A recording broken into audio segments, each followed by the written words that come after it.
Opt. Swords to Plowshares. Demonic Tutor. What is going on? Looks like today Strixhaven got a bunch of spoilers officially released by Wizards of the Coast. These all came initially in a first look on twitch.tv. If you missed it, don't worry because communications manager Steve Sunu and Chris Peeler, community manager, that VOD is still available right here on Twitch, but I watched the whole thing and here's kind of the summary. Also, in most of the content is available in this article called The First Lesson, Introduction to Strixhaven. So today we're going to talk about what has been spoiled. We're going to talk about Mystical Archive. We're going to talk about kind of my thoughts about Strixhaven, and we'll leave it at that. All right, but let's go straight back to Mystical Archive because that is probably the biggest announcement made today. Opt, Swords to Plowshares, Demonic Tutor. The set of Strixhaven will have these Mystical Archive cards, and the cool thing about Mystical Archive is just how pretty they look, just from initial, I don't know, first reacts. Look at this Opt, that border, and the Swords to Plowshares, the white and the blue, and of course this black, this Demonic Tutor. The art is just, that is really nice, and it's also good to see Mark Teating coming back with the Swords to Plowshares. How do you get these cards? Well, let's go straight to the last paragraph of the first lesson. And it talks about how do you get Strixhaven. Here you go. Go straight to the bottom. The Mystical Archive is open to all, and you'll receive one copy in each draft booster and each set booster, and at least 3 in collector boosters. So that already tells us there's going to be foils and non-foils. All right, that's exactly that's how I'm interpreting this. And I think this is going to be one of those things where it's like I was really excited to hear about this news, and now I'm a little bit less so. All right, it's because I'm already imagining. Just imagine about that. Like a draft booster pack has a card of Mystical Archive. How many different Mystical Archive cards are there? Well, that's a great question. Let's go straight back to Mystical Archive. If you guys can see here, there are 63 different cards in Mystical Archive. There's going to be 3 different for all rarities will be represented. Here we have, of course, the Mythic Demonic Tutor, the rare Swords to Plowshares, the Opt, the Uncommon. All right. Steve Sunu during the stream was very clear to say that these are not going to be like masterpieces. And it's pretty easy to tell. You're going to get 36 in a draft booster box, right? 1 in each pack. 30 in a set booster, 1 in each pack. And 36 plus in a collector booster box. Because, 3 per pack. Assuming collector boosters will still have 12. And Chris then added that this is kind of our way of having a cool showcase frame in Strixhaven. So this is kind of what I think is where the showcase frames are going to go towards. And if this is how it's going to be, that's amazing. However, there are some concerns about value, which I'll talk about maybe at the end of this video. All right. So the other thing about these Mystical Archive cards is that they are going to be limited playable. So if you draft them, and they're going to show up on MTG Arena as well, if you draft them, you can play with them in limited in your sealed pools, your pre-release, your drafts. If you ever do a wacky chaos draft like I plan on doing when the pandemic clears out, you can play these cards. So in limited, you're going to have to keep in mind that your creature could get Swords to Plowshared. Great. But, I think that's really fun. It makes for kind of like this little chaotic environment. It's not going to happen too often that you get something super good, I think, hopefully. I don't know. We'll see. I mean, you get 1 per pack, so this could really change things. Now, all of them also are going to be reprints, they weren't very clear that some of these cards could also be Strixhaven cards of a showcase frame. I would almost assume so at this point, that some of them are. And also, for power balance purposes, not all of them are going to hit historic. So that's kind of the news that I have. Oh, all of them are going to be instants or sorceries as well. So that's kind of a Strixhaven thing. I guess they're all going to be like, Strixhaven, of course, is the world of, I want to say like Harry Potter, so like wizards and people who like casting spells. So I guess that's what this Mystical Archive is about. It's about the library. Anyways, let's go read Strixhaven, the first lesson, because I've discovered that a lot of people end up asking me questions that show up in these articles, so let's kind of dive into this article. All right, welcome students. In just a few weeks, class will begin in session at the prestigious Strixhaven School of Mages. And not really. In a few weeks, the set is actually going to release if you go to mtgwiki.com on April 23rd, 2021. I mean, there's a whole set. Time Spiral Remaster is going to release before this. Pokemon is releasing tomorrow. Pokemon also has Battle Styles releasing before this. And then there's Strixhaven.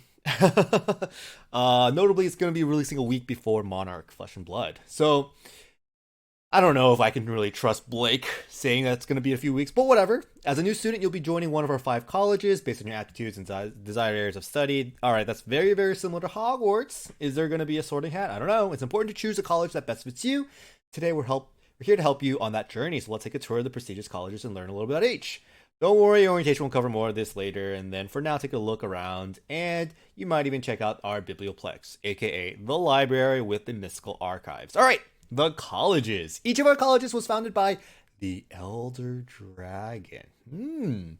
Whose name which each school bears. Our founders were paragons of magic and knowledge, and each school strives to match its founders' vision and magical aptitudes. We won't be meeting the founders today, but with any luck, they may show up at orientation. So that is cool that there are Elder Dragons. I do expect Elder Dragon creatures in the sets. All right, we start off with Lorehold. Leave no stone unturned. All right, very cool. We have like an elephant that was reading a book, and then the book had this. Anyways, it's the red-white school. Loreholds are diligent researchers and daring adventurers. Passionate scholars obsessed with history, they explore the past by poring over archaeological artifacts and summoning long-dead spirits. For some students, the past is a rich tapestry worthy of disciplined study, while others wear the tapestry like a cape as they jump down into a forgotten tomb. So this is kind of like Tomb Raiders. Really has that kind of Indiana Jones kind of feel, as well as just diligent researchers and archaeologists. It's kind of a weird, I don't know. It's like your nerdy person plus Indiana Jones mix. All right, here's an example of powerful Lorehold magic. The Lorehold command, of course. All 5 commands were also released. I believe here is that image. And we'll kind of talk about each one as we go. So Lorehold command from the start. Boros getting a 5-mana instant. Not exactly what Boros wants to see. I am really happy to see that this does have that clause, deals 3 damage to any target player gains 3 life. So it is nice in that sense. Here's a kind of a higher resolution image of that. It's instant at least, and you can create a spirit, or you have a way to anthem your creatures. Or the last one is kind of weird, sacrifice a permanent, then draw 2 cards. It's, is that what Strixhaven's going to be about? Sacrificing permanents? I don't know. Anyways, going back to my overall feelings for this command, on the weaker side because it's 5 mana, mainly because it's 5 mana. All right, Prismari, express yourself with the elements. All right, so we got kind of this ogre looking like lady throwing around water and fire at the same time. All right, kind of reminds me of a Dota character. Prismari are the theater kids of Strixhaven, and magic is how they express themselves. Their spells can be spectacles of raw creativity or meticulous artistic expressions. All the world's a stage, and whether their art is informed by mind or emotion, Prismari always leave a lasting impression. Their motto is express yourselves with the elements. All right, we have Prismari command. This command is not as good as Colligan's command. All right, I'm not even gonna. We don't have to dive too deep into it. It has the same shock ability as Colligan's command, but the other 3 abilities, none of them, in my opinion, tie up to Colligan's command. Actually, one of them is straight up Colligan's command, destroy target artifact. But the draw 2, discard 2, and the target player creates a treasure token, I'd rather have Colligan's command practically in any world versus Prismari command. So the draw 2, discard 2 is very powerful, of course. I personally, it's just not my style of play. Anyways, Quandrix of the Simic College or school. Math is magic. All right, some of you guys already know this is going to be you, not going to be me. Quandrix mages are ingenious math magicians. They study patterns, fractals, and symmetries to command power over the fundamental forces of nature. They'll solve a Rubik's Cube while contemplating the metaphysical properties of the universe and can recite every number of pi backwards. Their motto is math is magic. Alright, here's an example of powerful Quandrix magic. Quandrix command, choose 2, return target creature or planeswalker to its owner's hand, counter target artifact or enchantment spell, put 2 +1/+1 counters on target creature, or target player shuffles up to 3 target cards from their graveyard into their library. I find this a little bit situational, the counter target artifact or enchantment spell. To put 2 +1/+1 counters on a creature, you need a creature for that to benefit you. And target player shuffles up to 3 target cards from their graveyard into the library. Yeah, so that's a little bit of graveyard hate. Or gives you inevitability. I find this on the weak side again. It's like a little weirdly situational. So, yeah, I can't really say too much about that. But it is a very cool college. All right. Speaking of cool, Silverquill. My gosh, this guy looks really badass. Oh man, look at that. His outfit, everything about it. And then, of course, you read sharp style, sharper wit. All right. Gosh, this guy spent some good money on his hair. It's a pretty cool hairdo. All right. Silverquills wield the magic of words, from inspiring battle poetry to biting arcane insults. Stylish, intimidating, and tirelessly competitive, these mages are born leaders with a razor-sharp wit and natural charisma that can be used for good or for ill. Their motto is sharp style, sharper wit. Here's an example of powerful Silverquill magic. All right, Silverquill command. It's a sorcery, notably. Choose 2, target creature gets +3/+3 and gains flying until end of turn. Return target creature card with mana value of 2 or less from your graveyard to the battlefield. Oh, what is mana value? All right, so Steve and Chris did talk about mana value. Mana value is officially going to replace the wording that used to be converted mana cost, CMC. So CMC is RIP. CMC is going to be going away in Strixhaven. They were very clear in the stream that this is only a text change. It is kind of like a cosmetics change. It's not a functional change. There's nothing being changed besides the words converted mana costs are now just going to be mana value. Of course, it might be a little confusing at first.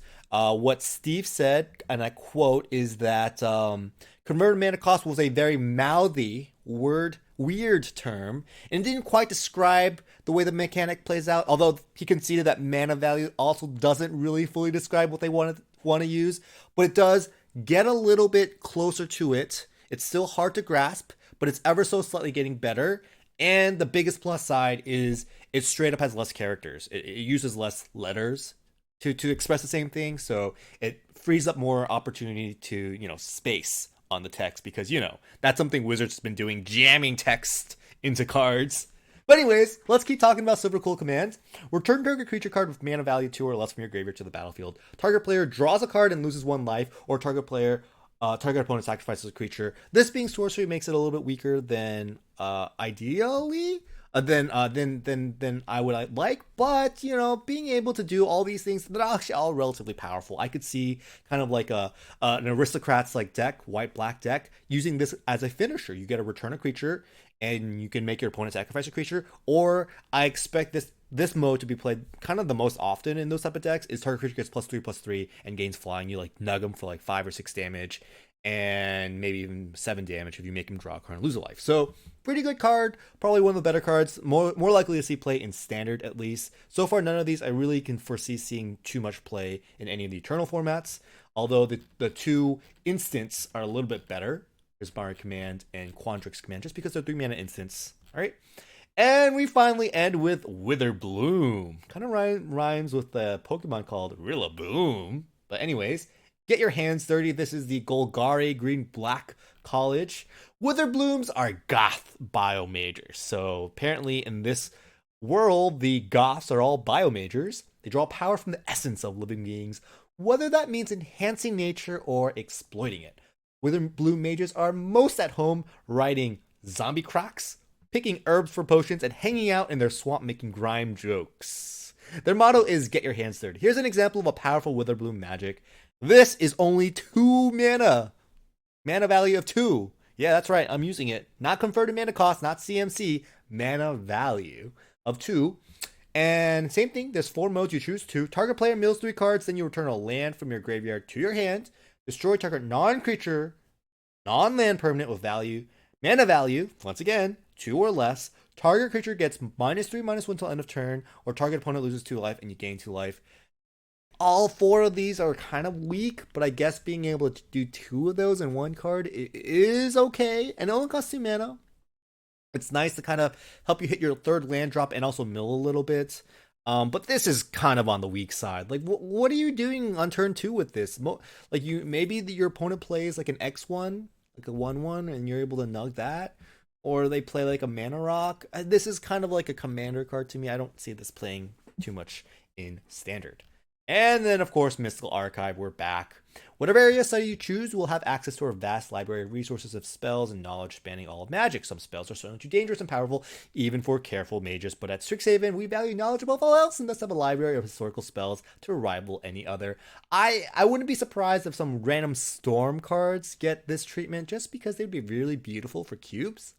This collection, housed in what we call our Mystical Archive, contains a litany of spells from simple mind spells to powerful and deadly spells most shudder to look toward. We house them in our Biblioplex, and lucky us, Professor Onyx happens to be sifting through some tomes right now for students Rowan and Will. Hello, the Planeswalkers are back.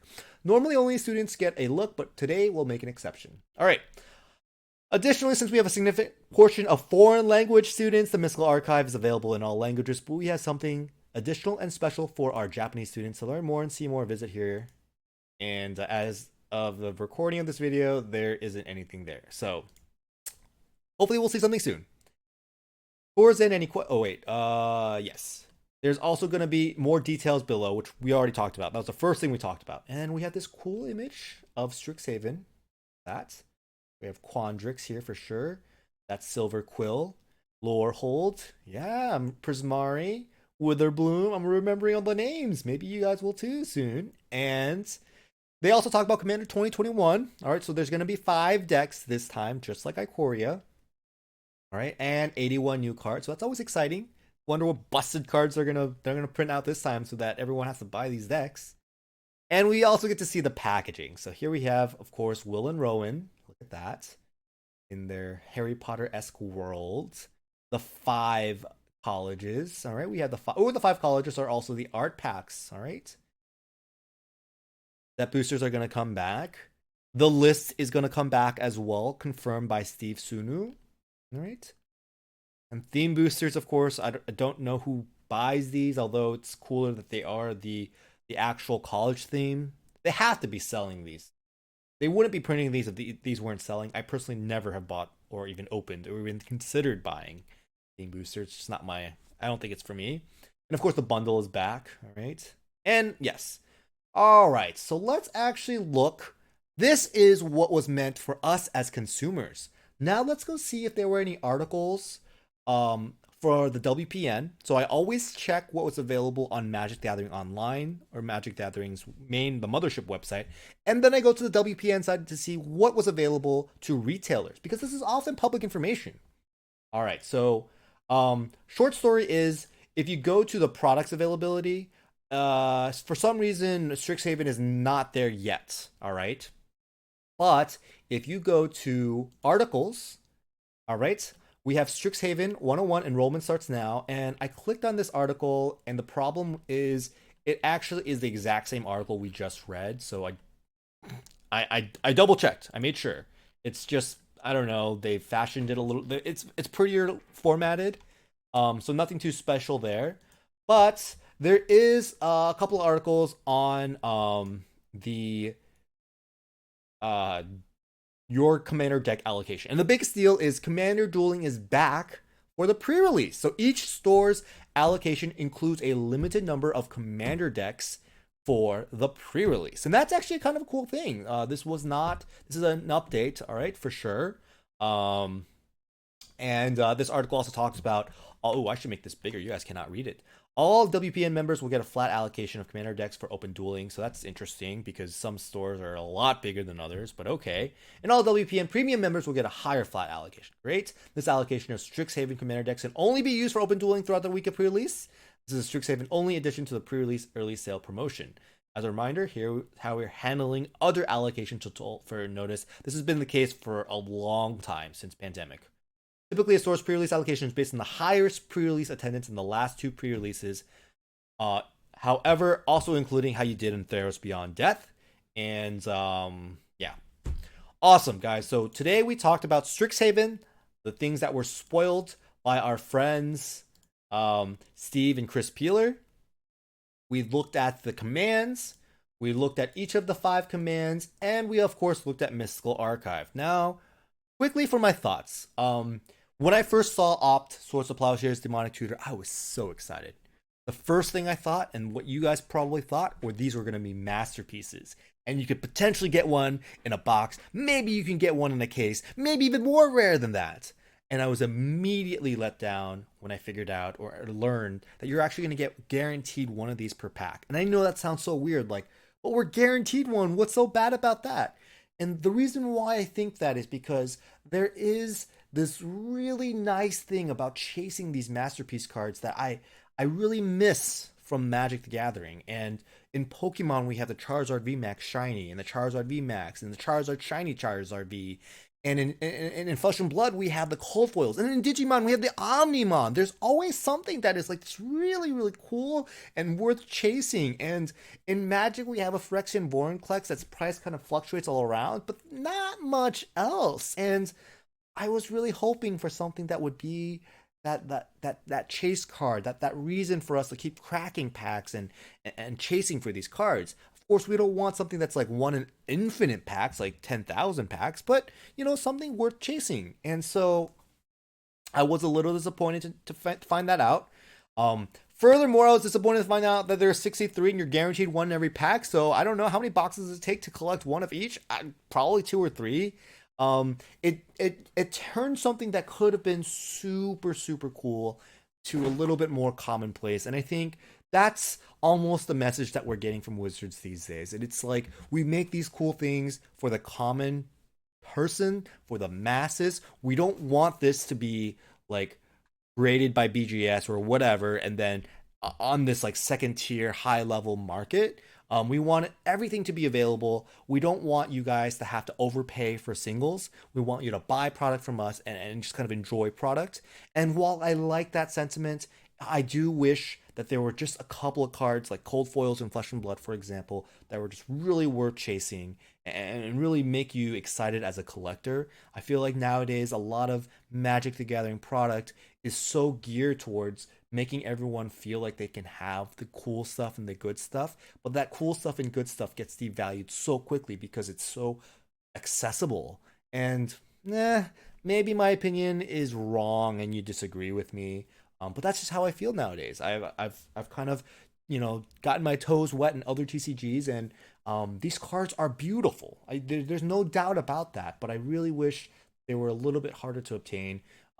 Because as it stands, you're getting 1 per booster pack, 1 per set booster pack, 3+ per collector pack. There's going to be so many of these. It reminds me of etched foils in Commander Legends, which were so cool when they were first released, and now most of them are like $1. And it's awesome because you can build a deck. Your commanders are super accessible, but where's the chase? Where's the chase? So that's kind of my thoughts on Strixhaven. I think I will approach it with caution compared to Call Time. Call Time didn't even have this, and it's kind of floundering. So I do think this is an improvement over Call Time in terms of what's offered and what's available. But the jury's still out whether or not is this going to be a set that we enjoy as drafters and enjoy as collectors, or just the former. All right, friends. So that's all I got to say about Strixhaven. Thank you for watching the video. We are approaching 10,000 subscribers, and we do have a Pokemon giveaway. Don't worry. If we hit 10,000 subscribers by the end of this week, I'll also do a little Magic giveaway as well. So it's not going to be too exciting. I think Magic is one of those places where anything I give away nowadays is like, I could have got that from my LGS, but we'll still do something. So guys, if you haven't checked me out before, give a little thumbs up to the video, subscribe to the channel, and guys, I'll see you on. Bye.